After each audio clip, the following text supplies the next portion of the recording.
This is the Cub Broadcast. Good morning, Cubs. Today is Thursday, August 31st. I'm Ryan Kizzy. And I'm Quentin Banks. And this is the Cub Broadcast. Reminder to any students who did not get their school picture taken. Today, you must get it done in the comments. Thank you. Attention all aspiring sportscasters. There will be a Cub Sportscast Club meeting a week from today in room 126 after school. See Mr. Derry for more details. Congratulations to the varsity football team last night on their victory, the first victory of the season. The University of Detroit Jesuit rooted to Ann Arbor Pioneer 44-6. Elijah Collins with a pair of first-half touchdowns. 5 different Cubs found in the end zones as the team improves to 1-1 this season. The freshman football team also knocked off the Pioneer yesterday 26-12. Good job, guys. Speaking of sports, it's time for our end of the school week staple, Sports With.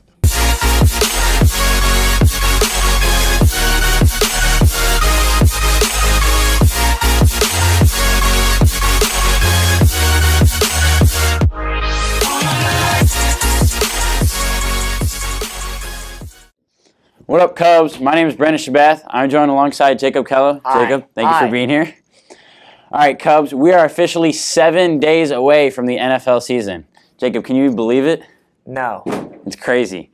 So Matthew Stafford just signed a new contract with the Detroit Lions for 5 years and is now officially the highest paid player in NFL history. Fired up. Does he deserve to be paid that much, Jacob? Absolutely, he does. All right, here's the deal. Matthew Stafford coming off excellent season. You know, hasn't had a lot of weapons in his entire career. Lions GM really not helping him out. But we do have a lot of quarterbacks coming up in the league with free agency next year. I think Aaron Rodgers, Drew Brees are coming up. So I think what we're trying to do is set the precedent with, I think it was $20 million a year. I think so, yeah. All right. I think we're trying to set the precedent there, get him early before, next year we have to pay him way more than we think he deserves. But I think he deserves that much. He's a great quarterback. A lot of local people seem to be happy with it, but there are a lot of sports critics around the world that, they look at Matt Stafford and he's 5-46 against teams that are over 500. He's played in 3 playoff games, I think. I think he's only won 1 of them. He's not really a big game performer except for against mediocre teams. So, that's where the Lions are kind of getting tricky there. So, getting risky. I feel that, yeah. Yeah.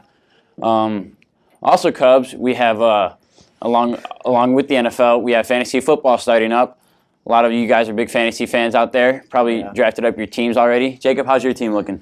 I'm pretty depressed right now because my team sucks, all right? So first round, took Devontae Freeman.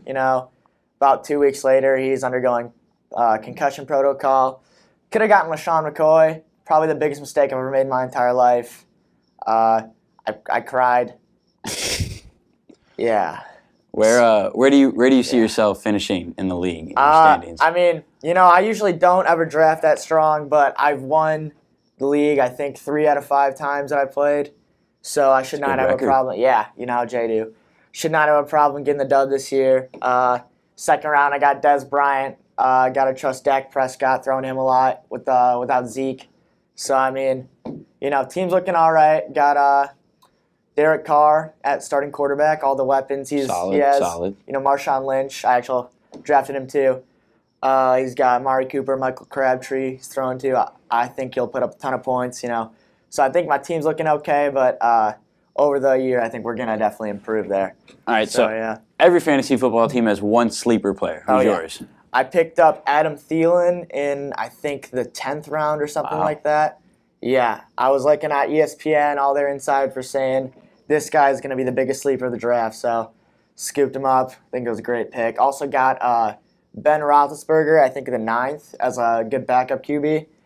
People are saying Ben's too old, he's going to get injured, but I think he's going to be great this year, as he always is, so expecting big things. All right, in other news, Cubs, this is one of the biggest NBA offseasons we have ever had, with, I want to say, 7, I believe, All-Stars moving to new teams within the next season. And so now, obviously, Jacob, the big blockbuster move was the Kyrie and Isaiah Thomas trade. Yes. So now the Cavs receive Isaiah Thomas, Jay Crowder, Ante Zizic, and the 2018 Nets first-round pick, whereas the Celtics only get Kyrie. So what are your thoughts on this trade? Who won the trade Well, first? obviously the Cavs won the trade. You know, you got IT4 coming in, averaging more everything than Kyrie, I'm pretty sure. Only thing that Kyrie really has over Isaiah is the defense factor. But, you know, I think the Celtics really lost in this trade. I think we're getting word, though, that the trade might not happen because of Isaiah's hip. But I think they'll definitely go through with it. Cavs already got the better in the trade. No point of them trying to milk out more. What's interesting though is, as you know, Cavs might want to milk out more if IT's physical falls through. We'll see how that happens though. But when you think about it, I mean, Celtics' potential starting lineup within the next year, maybe next 2 years, you got Kyrie, you got Jason Tatum, you got Gordon Hayward, you got Al Horford. I mean, they're just stacked, and they're young, and they're long, and they're tall, and it's. I agree. East Coast threat right there. The Cavs are going to be given a run for their money. It's going to be tough to beat them. I think what will happen is just kind of similar to what happened last year. Celtics will finish 1 seed. Okay. Cavs will finish 2. I'm feeling that. And then trust me, guys. I'm not a LeBron fan, but I think he's just going to overpower them in the conference finals. I mean, hot take right here. Cavs going straight to the finals. LeBron 8 years in a row, I think now. It's too easy for him. There's no stopping that man. But does he win? I mean, he's does 3. He win? He's That's 3-8. 3-8. You know, I hear that number and I think haters. All right, haters. LeBron James is the greatest basketball player of all time. Michael Jordan. That's false. LeBron James is the greatest basketball player of all time. There is no disputing this. I'm about to freak out. You give him a good point guard. Kyrie was already great. You give him a good point guard. Give him some defense. You know, he's taking over. It's clamps. I got Cavs winning the NBA Finals. It's over. Bold predictions here from Jacob Kello, Cubs. You know how Jay do. All right, Cubs, thank you for joining us. Jacob, I think you had one more thing to say? I did.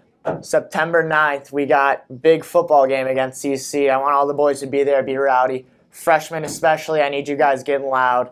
Let's hear it for the boys on Saturday, I think. Let's get it going. I think the theme's going to be Detroit because we're playing CC. They don't know what their geographical location is. So where are they even right now? I think in Novi. It's like the 6th town in the past 3 years, is it? That sounds about right. Yeah, okay. So, all right, theme Cubs. of Detroit, be there, be rowdy. God bless, go Cubs. All right. For the Cubs Sportscast, I'm Brendan Shabath, joined alongside Jacob Kello. Have a good one, Cubs.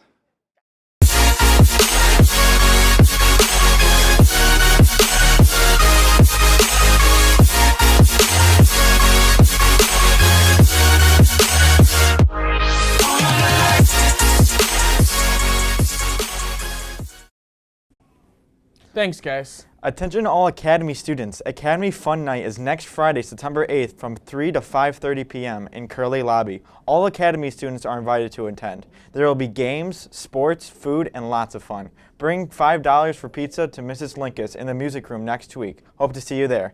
Thanks for watching today's Cub broadcast. I'm Quentin Banks. And I'm Ryan Kizzy. Have a day, Cubs.